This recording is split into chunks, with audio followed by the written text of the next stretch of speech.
Welcome to Writing Poetry with Mr. Reynolds. Today's poetic form is going to be called trouble poetry. Trouble poetry is something that if we've already talked about couplets, you should be a little bit familiar with because it's going to use the couplet form. The couplet form, remember, has two lines, and those two lines are going to rhyme. The ending sound of those lines will rhyme. And so in a couplet, you can have several stanzas of those two lines.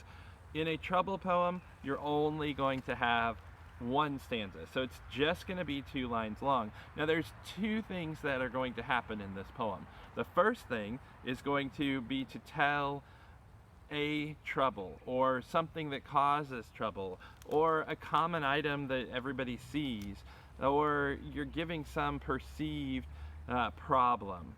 The second is going to be a humorous response to that, or an expression, or some sort of clever result of why it might cause such a trouble, or what is the result of the trouble that it causes.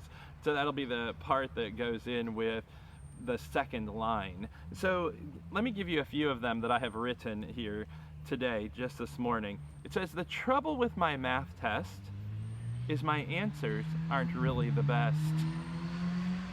And so in this one, you see the problem and then the result of that. Here's another one. "The trouble with a big sound is when it knocks me to the ground." So again, it's two lines.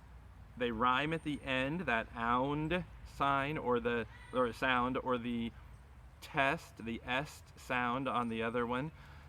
So they end with those two rhyming sounds. Here's another one that kind of relates to all of the meetings that we've been having on Zoom.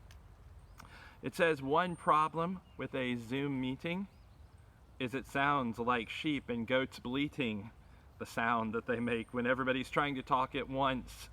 So that would be that particular piece that's there. Here's another one that I've written. "The problem with teasing my brother is he always goes and tells my mother. The problem with a hole in my pocket is that I might lose my locket. The trouble with an escape room, if we don't get out, we are all doomed. The trouble with a cloud is when its stomach rumbles too loud."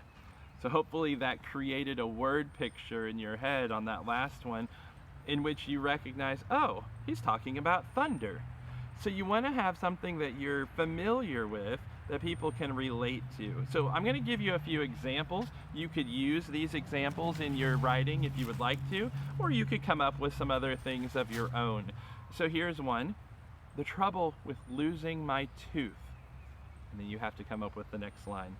Or, "The trouble with eating too much." Could just be the trouble with eating too much, or the trouble with eating too much, pick a food or drink that you might drink too much of. "The problem with my fear of heights." The trouble with climbing a mountain. The trouble with walking near a. The trouble with riding my, could be bike, it could be horse, it could be skateboard. The trouble with writing a poem. The trouble with reading could be a book, could be an email. The trouble with not doing my work. The trouble with chores. The trouble with planting my garden. The trouble with catching a fly. The trouble with my hair. The trouble with a trampoline. The trouble with my cast. The trouble with an animal. Think about an animal or a pet that you have. Could be a family member. It could be some area of science or history or math. It could be a particular thing that you struggle with, and come up with a fun, humorous, clever response at the end. So have fun writing these. Enjoy coming up with some different ideas for your trouble poems, and don't forget to send them to me. Thank you, and have a great day and a nice creative time coming up with these trouble poems.